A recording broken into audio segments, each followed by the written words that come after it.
దేవుని స్తోత్రం. మరి ఈరోజు ఉదయకాల ఆశీర్వాదం 88వ కీర్తన 13వ వచనం. యెహోవా, నేను నీతోనే మనవి చేయుచున్నాను, ఉదయమున నా ప్రార్థన నిన్ను ఎదుర్కొను. హల్లెలూయా. ఉదయమున నా ప్రార్థన నిన్ను ఎదుర్కొంటుంది. ఇది కోరహు కుమారులు రాసిన కీర్తన. ఈ కీర్తనాకారుడు చాలా బాధల్లో ఉన్నాడు, శ్రమల్లో ఉన్నాడు, మరణానికి చాలా దగ్గరగా ఉన్నాడు. ఎవరు ఇష్టపడడం లేదు. కొన్నిసార్లు ఇలాంటి పరిస్థితులు క్రైస్తవ జీవితంలో విశ్వాసులకు సంభవిస్తుంది. నిన్నెవరు ప్రశంసించరు, నీ దగ్గరికి ఎవరు రారు, నిన్ను ఆదరించరు, నీ సమస్యలు అర్థం చేసుకోరు, నీకు ఆదరణ వారు దయచేయరు, నీకు దూరంగా ఉండడానికి ప్రయత్నిస్తారు. కావాలంటే నీ మీద నిందలు, హేళన మాటలు ఇవన్నీ కూడా నీ మీద వారు వేస్తూ ఉంటారు. నీకు ఇవన్నీ చాలా బాధాకరంగా ఉంటుంది. ఉన్న ఆరోగ్యం పోయినట్టు అనిపిస్తుంది, త్రాణలేని వానిగా అయిపోతావు, దిక్కులేని వానిగా నీకు అనిపిస్తుంది. అయ్యో, నాకు ఈ లోకంలో ఎవరు లేరా అని అనిపిస్తుంది. కానీ ఈ వ్యక్తి చూసినప్పుడు నాకు ఆశ్చర్యం ఏంటంటే, ఇన్ని బాధల్లో ఉన్నా రాత్రి వేళ ప్రార్థన చేస్తున్నాడు. ఉదయమున నా ప్రార్థన నిన్ను ఎదుర్కొను అంటున్నాడు. చప్పట్లు కొట్టి దేవుని స్తుతించాడు. అంటే నీవు ఉదయకాలము సమస్యలన్నీ తికమక ఉన్నప్పుడు, అంటే నీ పరిస్థితులన్నీ తారుమారుగా ఉన్నప్పుడు, నెమ్మది లేనప్పుడు, ఆరోగ్యం లేనప్పుడు, నీకు సొంత వారందరూ దూరంగా ఉన్నప్పుడు, హేళన మాటలు నీ మీద నిందలు మోపుతున్నప్పుడు నువ్వేం చేయాలి? ఉదయమే లేచి నీ ప్రార్థన దేవుణ్ణి ఏం చేయాలి? ఎదుర్కోవాలని. దేవునికి స్తోత్రం. అది నీకు విజయాన్ని ఇస్తుంది. తప్పకుండా నీకు సహాయము దేవుడు అనుగ్రహిస్తాడు. ఇన్ని బాధల్లో ఉన్న ఉదయకాలము నా ప్రార్థన నిన్ను ఎదురు. చప్పట్లు కొట్టి దేవుని స్తుతించు. హల్లెలూయా. కొన్నిసార్లు మనం అడుగుతాం, ఎందుకమ్మా నువ్వు ప్రార్థన చేయడం లేదా అంటే, ఏం చేయాలి సిస్టర్, అన్నీ సమస్యలే, ప్రార్థన చేయడానికి అస్సలు నాకు మూడు రావడం లేదు, ప్రార్థన చేయడానికి అస్సలు నాకు వీలు కావడం లేదు, ప్రార్థన మానుకున్నాను సిస్టర్. అట్లా కాదు, సమస్యలు ఎక్కువైనప్పుడు నీ ప్రార్థన జీవితం కూడా ఏం కావాలి? ఎక్కువ కావాలి. హల్లెలూయా. రేషియో ప్రపోర్షన్ అనమాట. The more you have problems, the more your prayer life should increase. Hallelujah. మరి ఇన్ని సమస్యలు ఉన్నాయి కదా 88వ కీర్తనలు, అన్ని బాధలే ఆ కీర్తనకారుని. దేవునికి స్తోత్రం. మరి ఈరోజు ఒక ప్రార్థన ధ్యానిద్దాం. 119వ కీర్తన 37వ వచనం. వ్యర్థమైన వాటిని చూడకుండా నా కన్నులు త్రిపివేయము, నీ మార్గములో నడుచుకున్నటకు నన్ను బ్రతికింపము. హల్లెలూయా. జీవితంలో మీరు చూసినప్పుడు వ్యర్థమైన వాటిని తొలగించుకోవడానికి విశ్వాసికి జ్ఞానము ఉండాలి. దేవుని చప్పట్లు కొట్టి దేవుని స్తుతించు. హల్లెలూయా. ఏది నీకు అవసరమో, ఏది నీకు అవసరం లేదు, ఏది ఘనమైంది, ఏది నీచమైంది, ఆ విచక్షణ శక్తి నీకు ఉండాలి. ఎవరో ఏదో కొన్ని మాట్లాడతారు. ఎందుకు? ఫర్ ఎగ్జాంపుల్ నేను చెప్తాను, శిలువ ధ్యానాలు విశ్వాసికి అవసరం లేదని కొందరు అంటారు, అవసరం అంటారు. అప్పుడు నువ్వు ఒక విశ్వాసిగా, ఇంత వాక్యం విని ఇంత తర్బీదు పొందుకున్న విశ్వాసిగా, ఏది న్యాయమైంది, ఏది నువ్వు పొందుకోవాల్సింది, ఏది నువ్వు తృణీకరించాల్సింది, నీకు ఆ జ్ఞానము ఉండాలి. దేవునికి స్తోత్రం. కీర్తనకారుడు ప్రార్థిస్తున్నాడు, వ్యర్థమైన వాటిని చూడకుండా నా కన్నులను నీవు త్రిప్పి. ఈ లోకంలో వ్యర్థమైనవే చాలా ఉన్నాయి. మరియతో ప్రభు అంటాడు, మరియ పాదాల దగ్గర, ప్రభు పాదాల దగ్గర దేవుని వాక్యం వింటుంటే మార్త చిరాకు పడుతుంటే మార్తతో అంటాడు, మార్త, మరియ ఉత్తమమైన దాన్ని ఏర్పరచుకుంది, అవసరమైనది ఒకటే, ఆమె ఉత్తమమైన దాన్ని ఏర్పరచుకుంది, అది ఆమె యొద్ద నుండి తీసివేయబడదు. She has chosen the best. అంటే నీ జీవితంలో కూడా చాలా ముఖ్యమైనవి నువ్వు ఎన్నుకోవాలి, శ్రేష్టమైనవి ఎన్నుకోవాలి.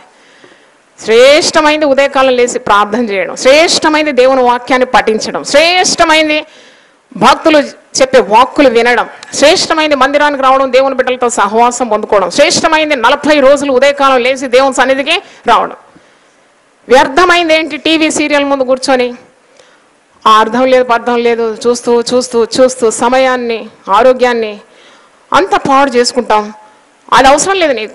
పరిశుద్ధాత్ముడు ఎప్పుడు హెచ్చరిస్తూ ఉంటాడు, బిడ్డ ఇది నీకు తగదు, నువ్వు లేచిపోయి ఏం చేయి, ప్రార్థన చేయి అంటాడా లేదా? తప్పకుండా అంటాడు. అప్పుడు నువ్వు విచక్షణ ఉండాలి, ఇది నాకు అవసరం లేదు, నేను పోయి దేవుని సన్నిధిలో కొద్దిసేపు ప్రార్థన చేస్తాను, వాక్యం చదువుతాను. అందుకే వ్యర్థమైనవి వదిలిపెట్టాలి. కొన్నిసార్లు వ్యర్థమైన ముసలమ్మ ముచ్చట్లకు ఎగబడుతూ ఉంటారు. కొందరు స్త్రీలు దినమంతా సమయాన్ని వేస్ట్ చేస్తూ ఉంటారు. కొందరు ఇంటింట తిరుగుతూ ఉంటారు.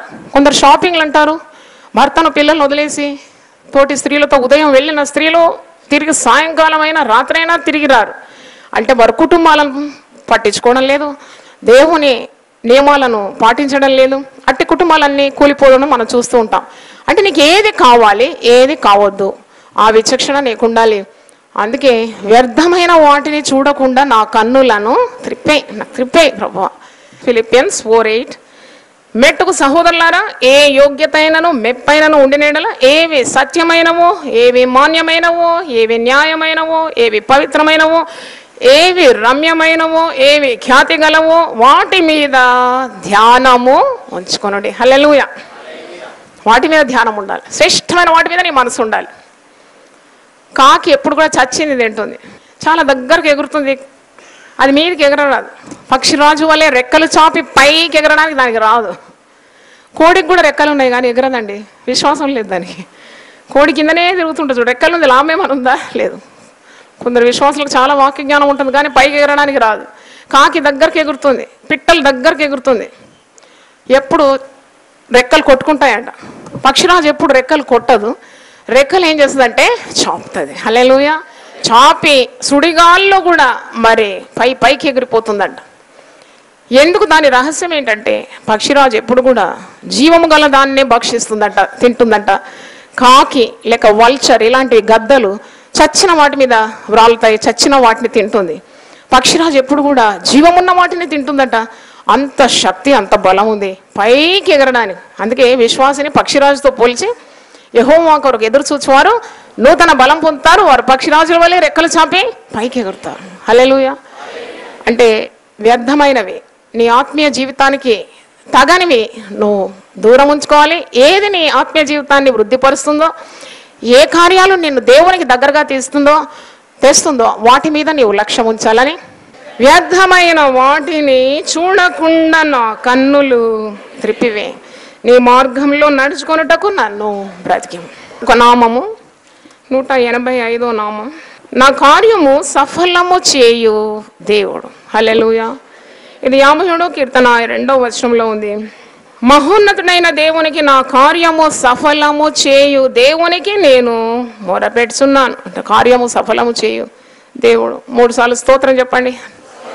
స్తోత్రం, స్తోత్రం. నా కార్యము సఫలము చేయు దేవుడు. మన చేయి ప్రయత్నాలన్నింటిలో దేవుడు ఉండాలి.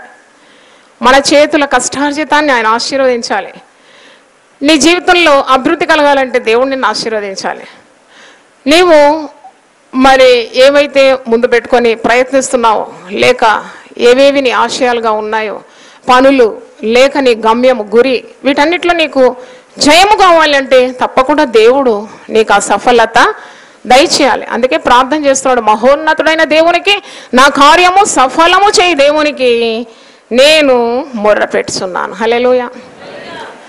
వాగ్దానము కొలస్సీ 2:3వ వచనం, బుద్ధి జ్ఞానముల సర్వ సంపదలు ఆయన యందే గుప్తములై ఉన్నది. వాగ్దానము. బుద్ధి కావాలన్నా, జ్ఞానం కావాలన్నా, సర్వ సంపదలు నీకు కావాలన్నా నువ్వు దేవుణ్ణి ఆశ్రయించాలి. ఆయనేంది? అవి గుప్తములై ఉంది, నీకు మరే చోటు లేదు. ఇవి లభించడానికి నీకు వేరే మార్గం లేదు, దేవుణ్ణి అడగాలి. అందుకే పిల్లల కొరకు ప్రార్థించినప్పుడు తల్లిదండ్రులు ఈ మాట ఎత్తిపట్టి ప్రార్థన చేయాలి. ఈ వాగ్దానం, దేవా నా బిడ్డలకు జ్ఞానం దయచి, బుద్ధి జ్ఞాన సర్వ సంపదలు నీ యందు గుప్తములై ఉన్నవి. దేవునికి స్తోత్రం. ఆదేశము 62వ ఆదేశము, క్రీస్తు వాక్యము మీలో సమృద్ధిగా నివసింపనీయుడు. కొలస్సీ 3:16లో ఉంది మాట, చివరి వచనంలో క్రీస్తు వాక్యము మీలో సమృద్ధిగా నివసింపనీయుడు. హల్లెలూయా. అంటే నీ హృదయం నింపుకోవాలి. విచారంతో, కలవరంతో, భయంతో, భీతితో నింపుకోవద్దు. ఎప్పుడు కూడా నీ హృదయం ఎప్పుడు కూడా క్రీస్తు వాక్యంతో నింపుకోవాలి. వాక్యం అంటే దేవుడు. ఆదియందు వాక్యం ఉండెను, వాక్యమే దేవుడై ఉండేను. కాబట్టి నువ్వు వాక్యం ఎంత నింపుకుంటావో అంత దైవత్వంలోకి నడిపింపబడతావు. దేవుడు అంత నిండుగా నీ హృదయంలో ఉంటాడు. హృదయము నిండిన దాన్ని బట్టి నీ నోరు కూడా మాట్లాడుతుంది.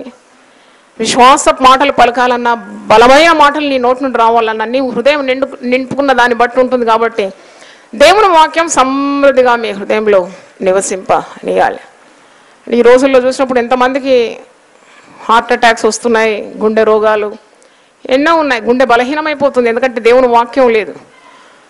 అన్నిటికీ భయపడుతున్నారు, తన నీడకే భయపడుతున్నారు, సొంత నీడను చూసే భయపడుతున్నారు. ఎలాంటి భయం లేకుండా ధైర్యంగా ఉండాలి, శక్తివంతంగా ఉండాలంటే తప్పకుండా నీ హృదయంలో క్రీస్తు వాక్యము ఎలా ఉండాలి?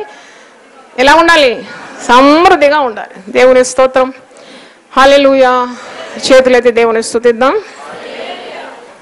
ఈరోజు 31 సామెతల గ్రంథం 15వ వచనం. ఆమె చీకటితోనే లేచి తన ఇంటి వారికి భోజనము సిద్ధపరచును, తన పనికత్తెలకు బత్తము ఏర్పరచును. జ్ఞానవంతురాలైన స్త్రీ, గుణవతి అయిన స్త్రీ గురించి సామెతలు 31, 10 నుండి 31 వచనాలు. ఐడియల్ ఉమెన్, వైజ్ ఉమెన్, ఆమె గుణలక్షణాలు ఇక్కడ చాలా చక్కగా రాసింది. మరి ఈ స్త్రీ, జ్ఞాని అయిన స్త్రీ లేక ఈ గుణవంతురాలు ఎప్పుడు లేస్తుందట? చీకటితోనే లేస్తుందట. ఇంకా చీకటిగా ఉన్నప్పుడే ఆమె లేస్తుంది. లేచి ఆమె చురుగ్గా పనిచేస్తుంది. పరిశుద్ధ గ్రంథంలో ఉంది, చురుకుగా ఉండుట గొప్ప భాగ్యం. గొప్ప భాగ్యం అంటే ఈమె ఉదయమే లేస్తుంది, ఇంటివారు లేవకముందే లేస్తుంది. లేచి తన ఇంటి వారికి భోజనం సిద్ధపరుస్తుంది, పనికత్తెలకు బత్తెం ఏర్పరుస్తుంది. అంటే ఇంటి పనులన్నీ చూస్తుందని అర్థం.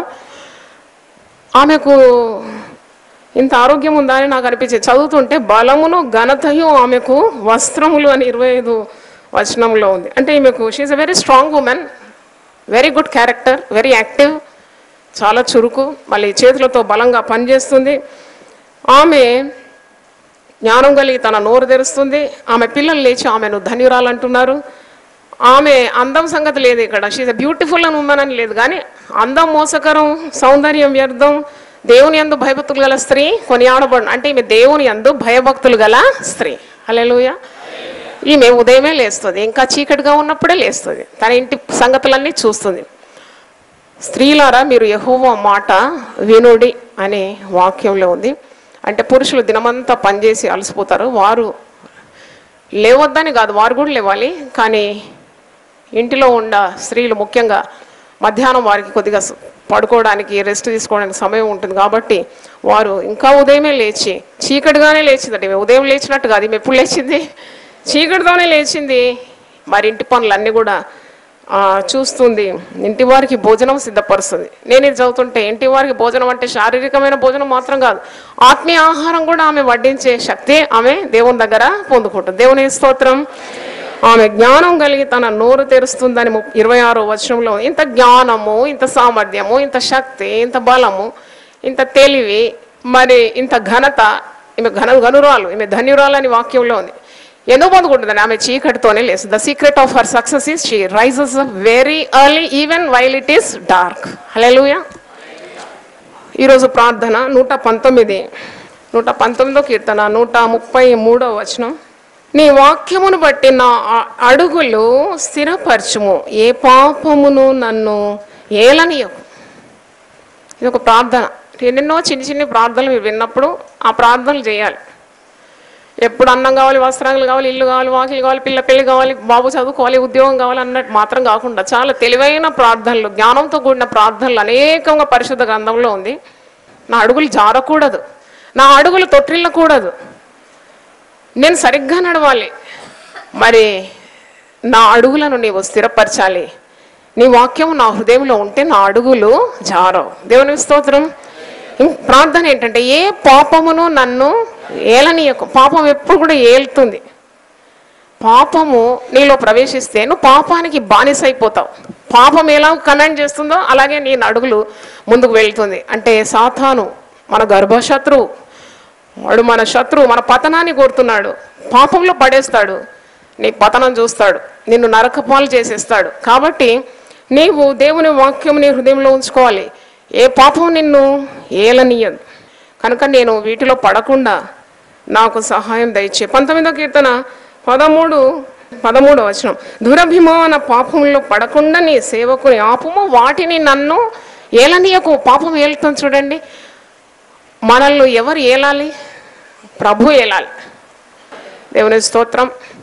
నాలో ఏ పాపం లేదు, నేను చాలా నీతిమంతుని అనేదానికంటే ప్రభువా పాపంలో పడకుండా నన్ను ఆపు, ఏ పాపము నన్ను ఏలనీయకు, నిత్యము నీ భయము నాకు దయచేయమని ప్రార్థన చేయాలి. హల్లెలూయా.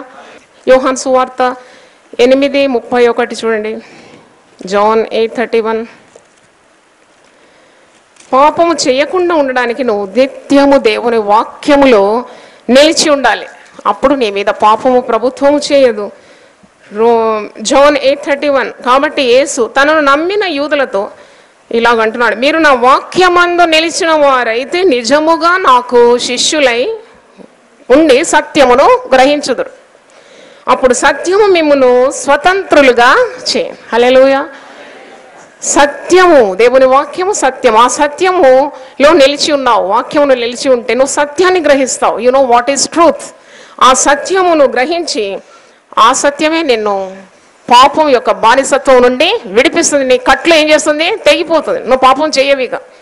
దేవుని వాక్యం నిలుచుంటున్నావు, సత్యం తెలుసుకుంటున్నావు. ఆ సత్యం నిన్ను ఏం చేస్తుంది? నీ కట్లను తెంపివేసి స్వతంత్రునిగా చేస్తుంది. చేతులెత్తి దేవుని స్తుతిద్దాం. హల్లెలూయా. ఈరోజు నామము 3వ నామం చూడండి, సర్వశక్తి గల దేవుడు. హల్లెలూయా. చేతులెత్తి మీరు స్తోత్రం స్తోత్రం ప్రభువా పలుకుదాం. నేను చెప్తాను, సర్వశక్తి గల దేవుడు. స్తోత్రం స్తోత్రం. హల్లెలూయా. సర్వశక్తి గల దేవుడు, all mighty God. All mighty అంటే ఆయన చేయలేని ఏ కార్యము లేదు. అంటే ప్రార్థన చేసినప్పుడు కొన్ని అసాధ్యమైన కార్యాలు కూడా నువ్వు చేస్తున్నప్పుడు నీకు దృఢమైన విశ్వాసం ఉండాలి. ఇది దేవునికి సాధ్యం. హల్లెలూయా. దేవుని సమయం కొరకు ఎదురు చూడాలి. హల్లెలూయా. ఎందుకంటే ఆయన గొప్ప దేవుడు, సర్వశక్తి గల దేవుడు. ఆయన చేయలేని ఏ కార్యము లేదు. ఆయన సమస్తము చేయగలడు. ఆయన ఉద్దేశించిన ఏ కార్యము నిష్ఫలము కాదు. హల్లెలూయా. హల్లెలూయా. అందుకే నువ్వు ఎప్పుడు కూడా కనిపెట్టడం నేర్చుకోవాలి. దేవుని కొరకు ఎదురు చూడడం నేర్చుకోవాలి. దేవుని సమయం కొరకు కాచుకొని ఉండాలి. ఆయన సర్వశక్తి గల దేవుడు. నీ శక్తి ఎంత గొప్ప, దేవుని శక్తి ఎంత. దుమ్ముధూళితో సమానమైన మనం ఏదో ప్రయత్నాలు చేయడం ఏ పాటిది? Just submit to God almighty. Hallelujah. ఆ గొప్ప సర్వశక్తిని ఆ చేతిలోకి నీ కార్యాన్ని వదిలిపెట్టాలి. దేవునికి స్తోత్రం. కనుక భయం అవసరం లేదు. ఎలాగ జరుగుతుంది, అదేలాగ జరుగుతుంది, అవసరమే లేదు. సర్వశక్తి గల దేవుడు. అబ్రహాంతో ఒక మాట అంటాడు చూడండి, ఆదికాండం 17:1. జెనసిస్ 17:1. అబ్రాము 99 ఏండ్ల వాడైనప్పుడు యెహోవా అతనికి ప్రత్యక్షమై ఏమంటున్నాడు? అబ్రాము యవనస్తుడేం కాదు, ముసలివాడు, 99 ఏండ్లు, పిల్లలు లేరు, ఆయనకు సంతానం కావాలి. కానీ దేవునికి సమస్తము సాధ్యమే అంటున్నాడు. నేను సర్వశక్తి గల దేవుడు. అబ్రాముకు శక్తి లేదేమో కానీ ఎవరికి శక్తి ఉన్నది? దేవుడు శక్తి. చప్పట్లు కొట్టి దేవుని స్తుతించండి. అబ్రాముకు శక్తి లేదు. మృతతుల్యమైన దేహం, వృద్ధుడు, ముసలివాడు, పిల్లలు కనడానికి శక్తి లేదు.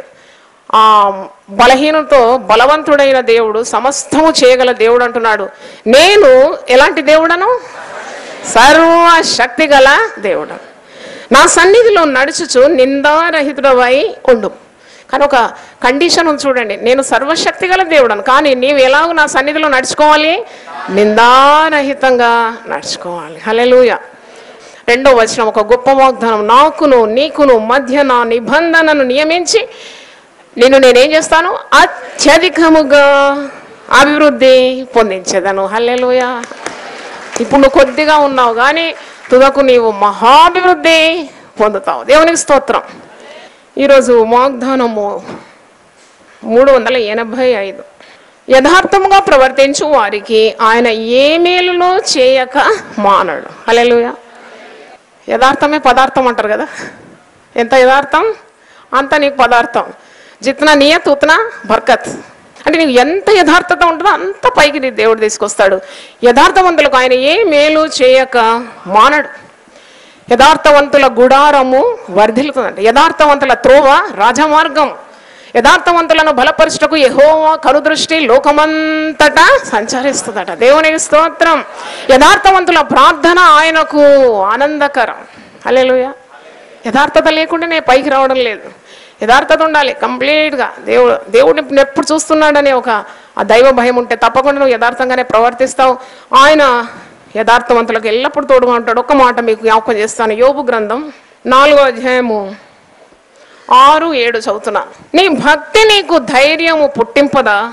నీ యథార్థ ప్రవర్తన నీ నిరీక్షణకు ఆధారము కాదా? జ్ఞాపకం చేసుకునుము, నిరపరాధి అయిన ఒకడు ఎప్పుడైనా నశించినా, యథార్థవర్తనులు ఎక్కడైనా నిర్మూలమైరా? ఎక్కడ నిర్మూలం కాలేదు. హల్లెలూయా. యథార్థవంతుల వేరు చిగురుస్తుంది. యథార్థవంతులు ఈ లోకం నుండి దాటిపోయినా వారి తరతరములు చిగురుస్తుంది. దేవునికి స్తోత్రం. ఆదేశం 82వ ఆదేశం చూడండి. 1 కొరింథీ 14వ అధ్యాయము 1వ వచనం. 1 Corinthians 14th chapter 1st verse. ఆదేశం ఇది, ప్రేమ కలిగి ఉండుటకు ప్రయాసపడు. హల్లెలూయా. ప్రయాసపడాలంట. దేన్ని కలిగి ఉండడానికి? ప్రేమ కలిగి ఉండడానికి నువ్వు ప్రయాసపడాలి. ప్రేమ చాలా అవసరం. శిలువ ధ్యానాలు 40 రోజులు చేసినా, 100 రోజులు చేసినా హృదయంలో ప్రేమ లేకుంటే ఏ ఫలితం లేదు. ప్రేమ, అందుకే పరిశుద్ధాత్మ ద్వారా ప్రేమ మీ హృదయంలో కుమ్మరింపబడాలి. హల్లెలూయా. ఎంత అవిధేయులైనా, దుర్మార్గులైనా, దుష్టులైనా, మనల్ని బాధించేవారినైనా, మనల్ని అడగదొరకడానికి ప్రయత్నించే వారిని కూడా ప్రేమించేదే దేవుని ప్రేమ. దేవునికి స్తోత్రం. ప్రేమ దోషములన్నిటినీ ఏం చేస్తుంది? కప్పుతుంది. చప్పట్లు కొట్టి దేవుని స్తుతిద్దాం. హల్లెలూయా. ప్రేమ కలిగి ఉండడానికి దేవుని బిడ్డలు ఎప్పుడు కూడా ప్రయాసపడాలి. ఎందుకంటే సిలువలో ప్రభు ప్రేమను నువ్వు ప్రత్యక్షంగా చూస్తూ ఉన్నావు. ప్రాణం పెట్టిన ప్రేమ. మరి ప్రభు మనల్ని ఏ విధంగా ప్రేమించినాడో అలాగే నువ్వు ఇతరులను ప్రేమించడానికి బద్ధుడవై భద్రాలవై ఉన్నావనే సంగతి మర్చిపోకూడదు. ప్రేమ కావాలని నువ్వు ప్రార్థన చేయాలి. దేవునికి స్తోత్రం. హల్లెలూయా. ప్రేమ కలిగి ఉండటకు నువ్వు ప్రయాసపడాలి, కొంత ప్రయత్నం చేయాలన్నమాట. 1 కొరింథీ 13వ అధ్యాయంలో ఒక అధ్యాయమే ప్రేమ కొరకు కేటాయింపబడ్డది. అంటే 1 chapter in the Holy Scriptures is about love. హల్లెలూయా. ప్రేమను మరి ఎంత చక్కగా వివరిస్తున్నాడు. భాషల్లో మాట్లాడుతున్నావు, ప్రవచనాలు పలుకుతున్నావు. ప్రేమ లేని వాడవైతే మ్రోగెడు కంచును గణగణలాడు తాళమునై ఉన్నావు. ప్రవచించు కృపావరం కలిగి మర్మములన్నీ జ్ఞానమంతా ఎరిగిన వాడనైనను, కొండలను పెకలింపగల పరిపూర్ణ విశ్వాసం గల వాడనైనను, ప్రేమ లేని వాడనైతే నేను వ్యర్థుడ.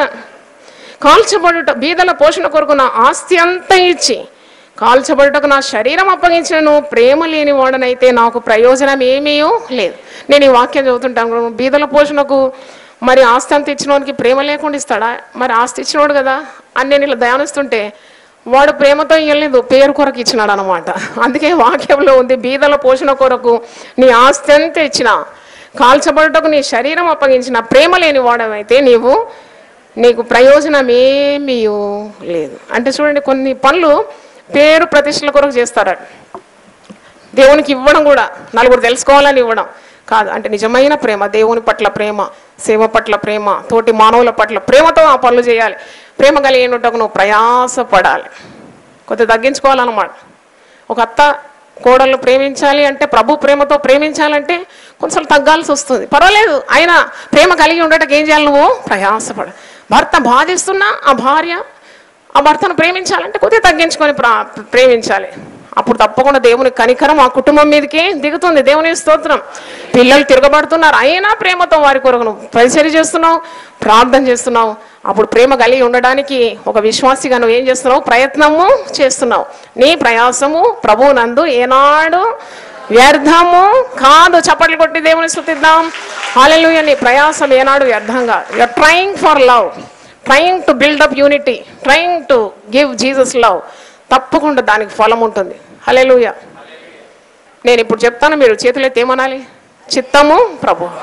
ప్రేమ కలిగి ఉండుటకు ప్రయాసపడుడి. 3 సార్లు. యథార్థవంతులకు ఆయన ఏ మేలు చేయక మానడు. సర్వశక్తి గల దేవుడు. స్తోత్రం స్తోత్రం. ప్రార్థన ఏంటి ఈరోజు? ఏ పాపము నన్ను. ఉదయకాల ఆశీర్వాదం ఏంటి? ఆమె చీకటితోనే లేచి తన ఇంటి వారికి భోజనము సిద్ధపరచు. హల్లెలూయా. దేవుని స్తోత్రం. ఒక మాట ప్రార్థన చేసుకుందాం. ప్రభువా, నీ పరిశుద్ధ నామమునకు స్తోత్రం. నీ మాటలు ఎంత ప్రశస్తమైంది, ఎంత అమూల్యమైంది, ఎంత విలువైంది ప్రభువా. నీ మాటలు మమ్మల్ని బ్రతికిస్తుంది, మేము నడవలసిన మార్గం మాకు దిక్సూచిగా ఉండి నడిపిస్తుంది ప్రభువా. నీకు స్తోత్రం. కృపగల దేవా, ఈరోజు మేము విన్న మాటలన్నీ కూడా నీ స్వయంగా పలికినావు ప్రభువా. అలాగే మా జీవితాలు తండ్రి యథార్థంగా ఉండుటకు సహాయం దయచేయమని, దేవుని వాక్యం విన్న ప్రతి ఒక్కరిని దీవించి ప్రజలను అందరినీ దీవించమని యేసు నామములో అడిగి వేడుకుంటున్నాను తండ్రి. ఆమేన్. హల్లెలూయా, హల్లెలూయా.